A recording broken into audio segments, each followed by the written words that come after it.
তারেক রহমান ঢাকায় কোথায় থাকবেন সেই বাড়ির প্রস্তুতির খবর পাওয়া গেলেও তিনি কবে দেশে ফিরবেন তা নিশ্চিতভাবে দেশে বলতে পারছে না কেউই।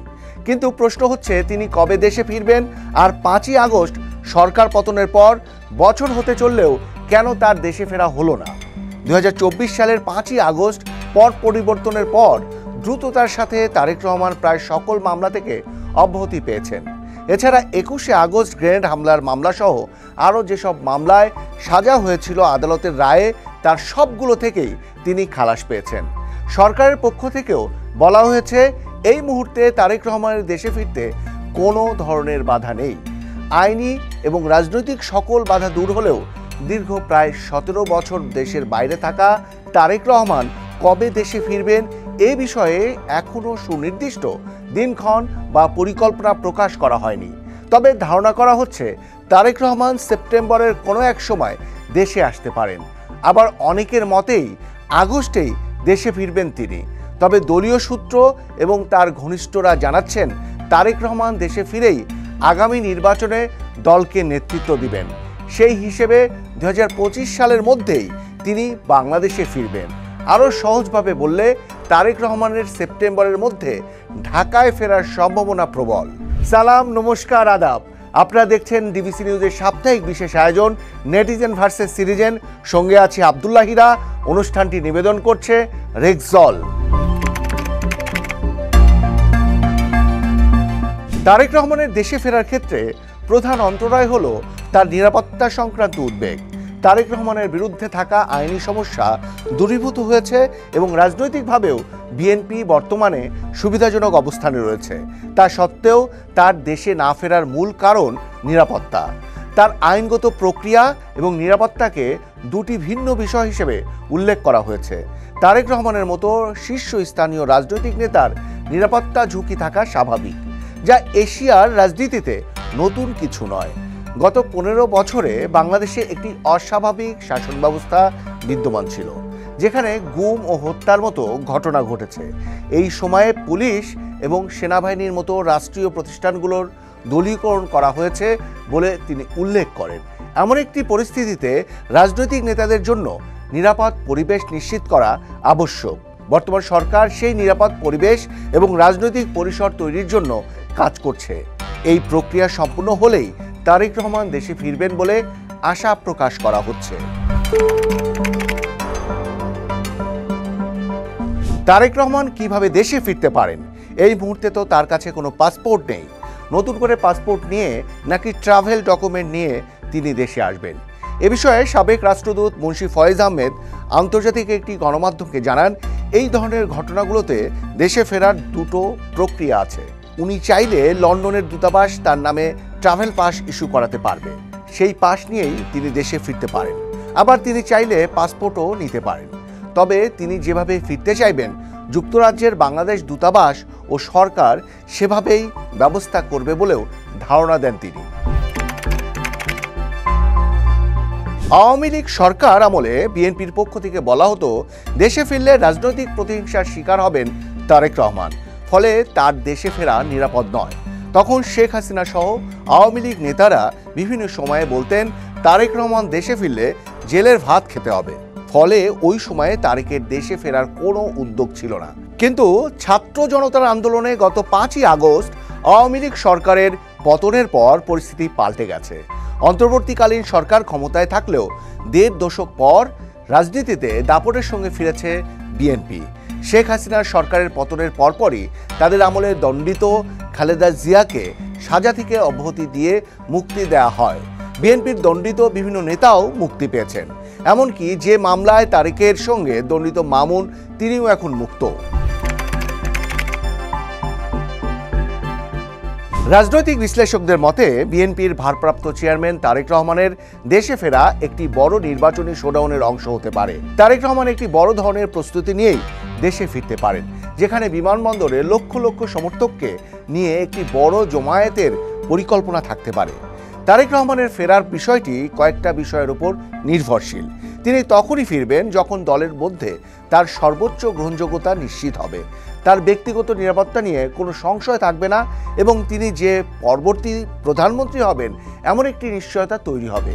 তিনি আরও ধারণা করেন যে যদি নির্বাচনে বিএনপি আশানুরূপ ফল না পায় বা তার প্রধানমন্ত্রী হওয়ার সম্ভাবনা না থাকে, তবে তিনি বিদেশে তার বর্তমান জীবনযাত্রা ছেড়ে দেশে ফেরার ঝুঁকি নাও নিতে পারেন।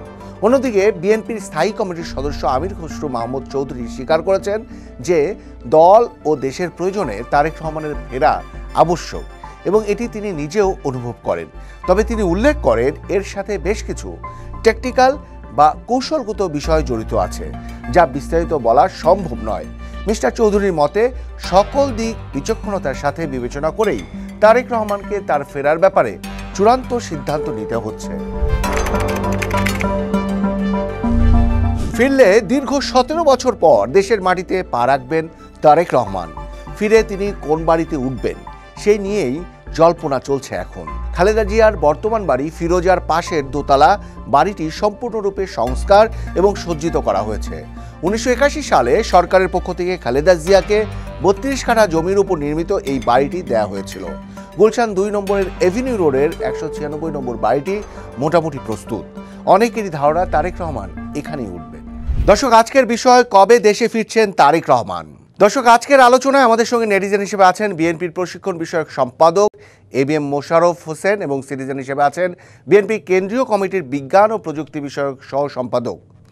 আমরা বিএনপি পরিবারের সম্মানিত উপদেষ্টা ও নরসিংদী জেলা বিএনপির সদস্য ইঞ্জিনিয়ার আশরাফ উদ্দিন বকুল, দুজনকেই স্বাগত জানাচ্ছি আজকের আয়োজনে। আমাদের আজকের বিষয় কবে ফিরছেন তারেক রহমান, সেই বিষয়ে ABM মোশাররফ হোসেন আপনার কাছে প্রথমে যেতে চাই যে আপনি বা আপনার দলীয় লোকজনের অনেক সময় এই ধরনের কথা উঠছে, আপনারা নিজেরাও আলোচনা করছেন, তথ্য পাচ্ছেন, আপনাদের কাছে কি তথ্য আছে? ধন্যবাদ আপনাকে, ধন্যবাদ আমার সমালোচক এবং ডিবিসির দর্শক যারা আমাদেরকে দেখছেন, সবাইকে আমি আসলে বিএনপির ভারপ্রাপ্ত চেয়ারম্যান জননেতা জনাব তারেক রহমান, আপনারা জানেন 1-11 এর সরকারের রোশানলে পরি উনি কিন্তু তৎকালীন সময় বাংলাদেশ ছেড়ে যেতে বাধ্য হয়, কারণ তৎকালীন তার উপর মিথ্যা মামলা, বানোয়াট এবং আর্মিদের নির্যাতনের কারণে উনি শারীরিকভাবে অসুস্থতার কারণে তার চিকিৎসার প্রয়োজন হয়। দীর্ঘদিন ধরে উনি লন্ডনে বসে চিকিৎসা নিচ্ছেন। কিন্তু আপনি দেখবেন যে 5ই আগস্ট প্রেসিডেন্ট শেখ হাসিনা পতনের পর আজকে বাংলাদেশে যে একটা গণতান্ত্রিক উত্তরণের যাত্রা শুরু হয়েছে, এই যাত্রা আমরা মনে করি যে আগামী দিনে একটি গণতন্ত্র প্রতিষ্ঠা হবে এবং সেখানে বিএনপি বাংলাদেশের সবচেয়ে বড় রাজনৈতিক দল। সেই দলের এখন ভারপ্রাপ্ত যিনি প্রধান জনাব তারেক রহমান সাহেব দেশে ফিরবেন, এটাই আমাদের সবার কাঙ্ক্ষিত প্রত্যাশা। আপনি লক্ষ্য করবেন যে গত 2রা আগস্ট বাংলাদেশ জাতীয়তাবাদী দল পটুয়াখালী জেলার সম্মেলন হয়েছিল, জনাব তারেক রহমান সাহেব সেই সম্মেলনে প্রধান অতিথি ছিলেন। উনি বক্তৃতার শেষ পর্যায়ে বলছেন যে খুব শীঘ্রই আপনাদের সাথে আমার দেখা হবে ইনশাল্লাহ। অর্থাৎ আমরা মনে করি যে তারেক রহমানের আশা এখন শুধু একটা সময়ের ক্ষণ মাত্র, কারণ ইতিমধ্যে আপনি লক্ষ্য করবেন তার বিরুদ্ধে অসংখ্য মামলা দিয়েছিল গত ফ্যাসিস্ট শেখ হাসিনা সরকার। সেই মামলাগুলি আইনের প্রক্রিয়ার মাধ্যমে আমরা অনেকটা ইতিমধ্যে সেই মামলা থেকে উনি খালাস পেয়েছেন। শুধু একটি মাত্র মামলা আপনারা দেখবেন যে 21 গ্রেনেড হামলা ষড়যন্ত্রমূলক ভাবে জনাব তারেক রহমানকে যেই মামলায় আসামি করা হয়ে ওনাকে সাজা দিয়েছিল, সেই মামলা ইতিমধ্যে উচ্চ আদালতে থেকে উনি খালাস পেয়েছেন। তারপরও সরকার ওই মামলায় আপিল করেছেন এবং খুব শীঘ্রই এটার শুনানি একটা তারিখ ছিল। ওকে, আমরা একটু ইঞ্জিনিয়ার আশরাফ উদ্দিন বকুল তার কাছে যেতে চাই। তিনি একই প্রসঙ্গে যদি আমি তার কাছে জানতে চাই, মানে আমরা তো জানি মামলার যে খালাস অংশগুলো আমরা জানি, পাশাপাশি নিরাপত্তা নিয়ে একটা উদ্বেগ প্রকাশের কথা আমরা শুনেছিলাম, কিন্তু আবারও আলোচনায় তারেক রহমানের দেশে ফেরার বিষয়টি, এটা হয়তো আপনি নিশ্চিত যে পুরো বাংলাদেশের মানুষ রাজনৈতিকভাবে এখন তারেক রহমানের উপস্থিতি সবসময় আশা করছে। সেটি আমরা যেমন শুনলাম যে মোশাররফ ভাই বলছিলেন খুব শীঘ্রই, মানে শীঘ্রইটা কবে, মানে সেটা দিনক্ষণ হয়তো না করলেও মাসটা বলা যায়। জি, ধন্যবাদ আপনাদেরকে এবং মোশাররফ ভাইকে এবং ডিবিসির আজকের দর্শক সবাইকে। আসলে আমাদের ভারপ্রাপ্ত চেয়ারম্যান তারেক রহমান সাহেব সঠিক সময়ে এবং শীঘ্রই দেশে ফিরবেন, এটাই স্বাভাবিক। আর এটাও সত্য যে ওনার একটা মামলা আছে। তারপরও উনি কিন্তু একটা কথা বারবার বলেন যে আজকে আমার সব মামলা শেষ হয়ে গেল, আমার কর্মীদের উপর যে লক্ষ লক্ষ মামলা, লক্ষ লক্ষ লোক মামলাগ্রস্ত, সবার মামলা শেষ না হলে কি আমার দেশ শেষ হয়ে যায়? উনি কিন্তু অনেকবারই বলেছেন যে আমি চাই আমার প্রত্যেকটা কর্মীর মামলাগুলো শেষ হোক। এটা একটা বিষয় আছে। তো আমি মনে করি যে পরিস্থিতি পরিবেশ পর্যালোচনা করে এবং যখন একটা সুযোগ এবং সময় হবে, মানে আপনিও উনি নিশ্চিত করে অনেক এই বিষয়টি জানেন না, মানে আপনার অনুমান ভিত্তিক ব্যাপার যে পরিস্থিতি পরিবেশ, মানে আপনাদের মধ্যে নিজেদের মধ্যে কখনো আলোচনা হয়নি বা ক্লোজ কোনো তথ্য আপনি পাননি যে, বা আপনিও এরকম একটা রাজনৈতিক কর্মী হিসেবে নেতা হিসেবে আপনি তারেক রহমানকে কবে এই দেশে এক্সপেক্ট করছেন, সেটাও তো বলা যায়। আসলে আমরা এক্সপেক্ট করি, কিন্তু এক্সপেক্ট করলেও উনি তো ওখানে থেকেই আমাদেরকে যেভাবে পরিচালিত করছেন, সেটা কিন্তু আমাদের তৃণমূলের নেতা কর্মীরা সবাই সন্তুষ্ট এবং সব দিয়ে উনি পরিচালনা করতে সক্ষম এবং করছেন। আর আরেকটা জিনিস আমরা এক্সপেক্ট করি, সবাই কিন্তু আমরা এক্সপেক্ট করি অতি তাড়াতাড়ি ফিরে আসার জন্যই আমরা এক্সপেক্ট করি। এবং সেক্ষেত্রে সব দিক দিয়েই তো আমাদেরকে দেখতে হবে যে আসার পরিবেশটা কিরকম আছে। ঠিক এখন কি বাধা আছে বলে আপনার মনে হয়, মানে ইঞ্জিনিয়ার আশরাফুদ্দিন বকুল, এখন এই মুহূর্তে দলীয়ভাবে আপনি কি জানেন যে কি বাধা রয়েছে তারেক রহমানের দেশে ফেরা বা দেরি হওয়ার পেছনে? দলীয় ভাবে আমাদের দল থেকে তো কোনো বাধা নেই, আর আসলে তো বাধা আছে মামলা, ওনার নিজের মামলা, পাশাপাশি ওনার নেতা কর্মীদের মামলা। আমাদের যে সারা বাংলাদেশে যে প্রচুর মামলা গ্রস্ত লোক আছেন, ওনাদের মামলাগুলো তো শেষ হওয়া দরকার। আমরা তো, উনি তো এই কথাগুলো বলতেছেন যে আমার নেতা কর্মীদের মামলাগুলো শেষ হওয়া দরকার। শুধু আমি মামলা মুক্ত হলাম, চলে আসলাম, আর আমার নেতা কর্মীদের মামলা তো মুক্ত হতে হবে। তো এক কথা বলতে গেলে উনি আশা করেন যে ওনার নেতা কর্মীরা বা আমাদের নেতা কর্মীরা যারা কিনা মামলাগ্রস্ত হয়েছে তাদের মামলাগুলো বাতিল হয়ে যাবে। পাশাপাশি মানে ওনার যে মামলা নেতা আছে কর্মীদের সেটাও মামলা নিষ্পত্তির, মানে এটাও একটা ব্যাপার যে তারেক রহমান সেটা দেখে দেশে ফিরবেন। জাতীয় নির্বাচনের যে একটা একদম সম্ভাবনা রয়েছে ফেব্রুয়ারিতে, সেই টার্গেটও তো রয়েছে, তারেক রহমান সেই টার্গেট করেও তো আসবেন, এরকমই নিশ্চিত ধারণা পাওয়া যায়। না, নিচের ধারণা উনি কিন্তু বারবার বলছেন উনি শীঘ্রই আসবেন, এবং ওই আসার মধ্যে, ওই শীঘ্রই কথাটার মধ্যে কিন্তু একটা চমক রয়ে গেছে।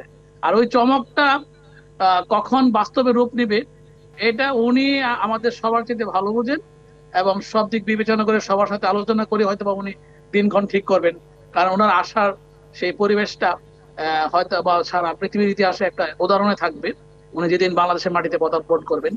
আমি আর একটু এই আবার সবকিছু এবিএম মোশাররফ হোসেনের কাছে যেতে চাই, আপনাকে এই বিষয়ে আবার হয়তো আসবো। আশরাফুদ্দিন বকুল, এবিএম মোশাররফ হোসেন, আপনি শুনছিলেন বিষয়টি। আমরা যতটা জানি, যদি ভুল না হয়ে থাকে, বেগম খালেদা জিয়া আবার চিকিৎসার জন্য সম্ভবত তার লন্ডনে যেতে হবে, আপনারা দলীয়ভাবে এটা জানেন কিনা? আর সেটি যদি হয়, আমরা ধরেই নিতে পারি আগস্টে তার আসার কোনো সম্ভাবনা নেই, তারেক রহমানের ফেরার, এবং খুব সম্ভাবনা রয়েছে সেপ্টেম্বরের কোনো এক সময় সেটি নির্বাচনের আবহাওয়া একটা তৈরি হওয়ার চান্স রয়েছে, সেটি আপনি মনে করেন কিনা? না, আমি শোনেন, আমি একটা গ্যারান্টি দিয়ে আপনাকে বলতে পারি, আহ, নির্বাচনের তারিখ ঘোষণার সাথে সাথে জনাব তারেক রহমান বাংলাদেশে আসবে, যে পরিস্থিতি হোক না কেন। কারণ আমরা জানেন আগামী দিনে যে জাতীয় সংসদ নির্বাচন যে অনুষ্ঠিত হতে যাবে, সেই নির্বাচনে বাংলাদেশ জাতীয়তাবাদী দল এবং জোটের নেতৃত্ব দেবে জনাব তারেক রহমান। সুতরাং নির্বাচন কেন্দ্রিক কার্যক্রম উনি এখনো লন্ডনে বসে উনি তার সেই প্রস্তুতি গ্রহণ করছে, এবং বাংলাদেশে এসে আমরা যতটুকু জানি বা আমাদের কাছে সর্বশেষ যে খবরটি আছে, উনি এসে নির্বাচনে উনি নেতৃত্ব দেবেন। এখন এই নেতৃত্ব দেওয়ার আমরা আশা করি যে 5 তারিখ মাননীয় প্রধান উপদেষ্টা একটি ভাষণ দেবেন। এই ভাষণের পরেই পরিষ্কার হয়ে যাবে জনাব তারেক রহমান কখন বাংলাদেশে ফিরবেন।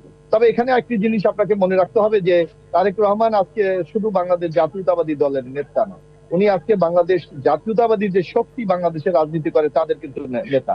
সুতরাং সামগ্রিক অবস্থা বিবেচনা করে সকল কিছু চিন্তা ভাবনা করে কিন্তু বিএনপি কে বা জনাব তারেক রহমানকে সিদ্ধান্ত গ্রহণ করতে হয়।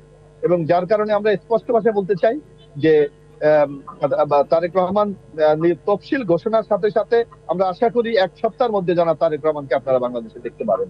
এবং সেই দিন, যেদিন তারেক রহমান বাংলাদেশে ফিরবে, আমরা আশা করি বাংলাদেশের ইতিহাসে কোন নেতাকে অভ্যর্থনা জানানোর জন্য যেই জনসমুদ্র তৈরি হবে, এটা বাংলাদেশের ইতিহাসে একটি রেকর্ড হয়ে থাকবে।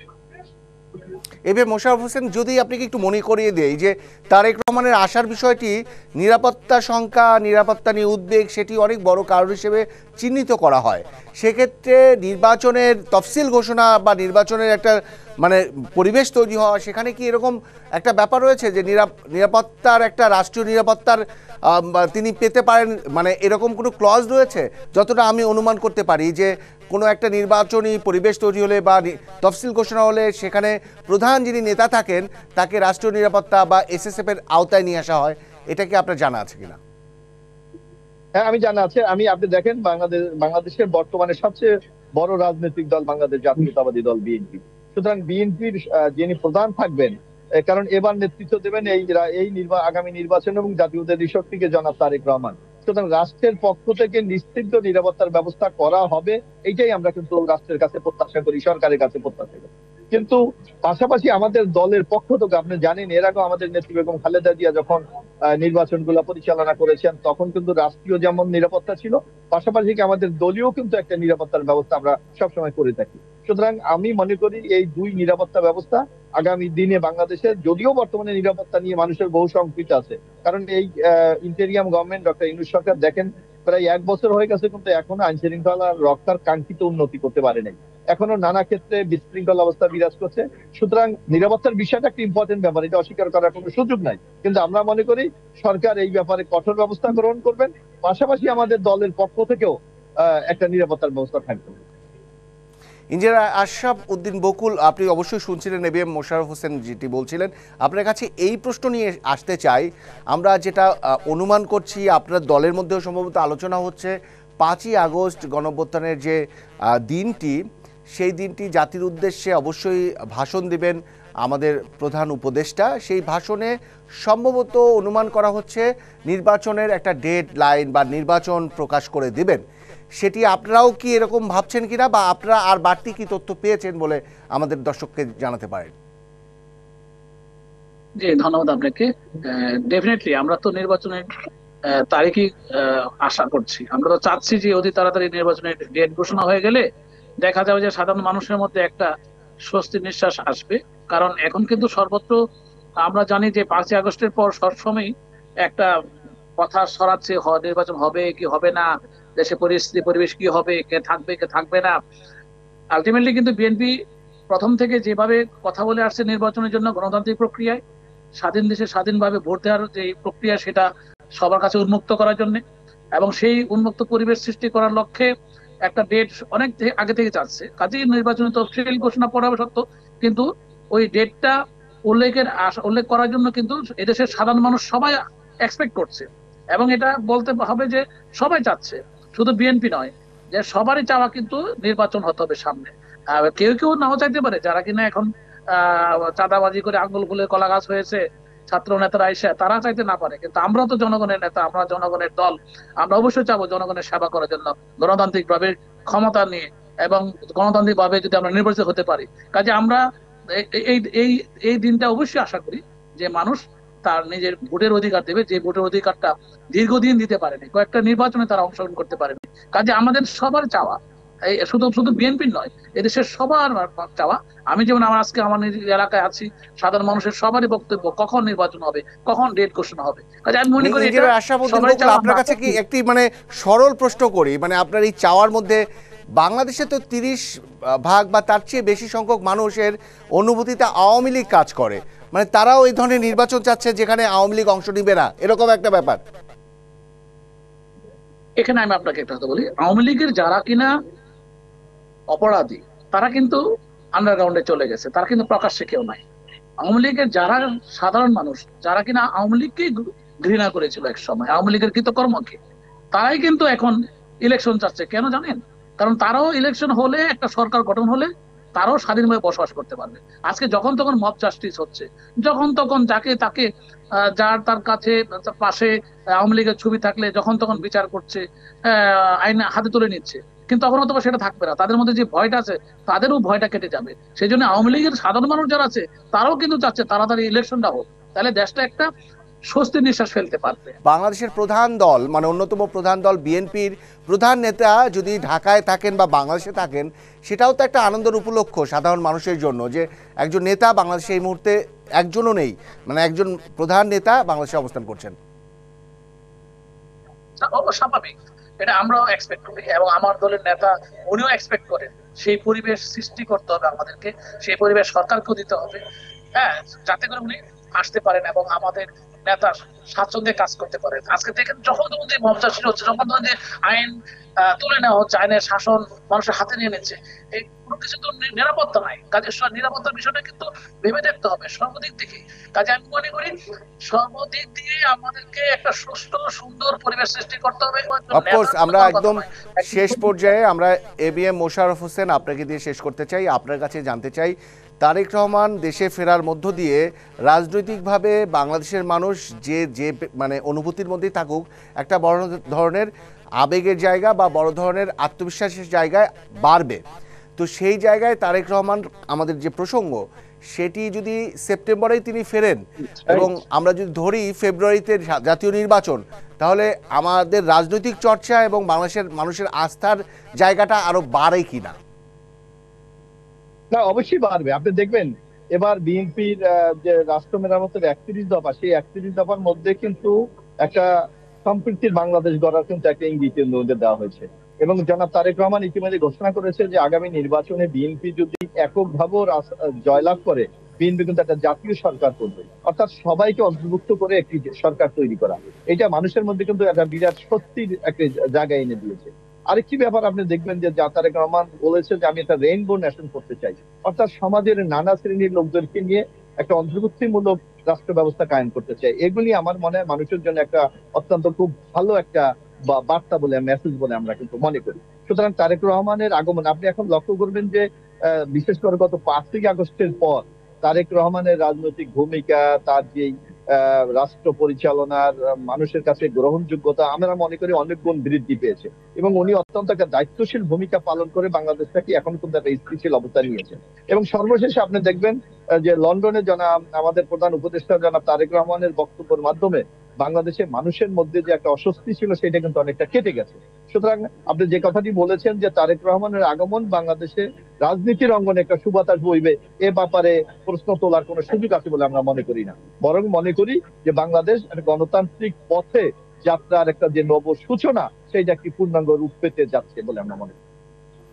অনেক ধন্যবাদ এবিএম মোশাররফ হোসেন, সেই সঙ্গে ধন্যবাদ ইঞ্জিনিয়ার আশরাফ উদ্দিন বকুল। ডিবিসি সাপ্তাহিক আয়োজন netizen versus citizen presented by রেক্সডল থেকে নিচ্ছে একটা বিরতি। ফিরে এসে আলোচনা করব পিআর পদ্ধতিতে নির্বাচন করলে কার লাভ কার ক্ষতি।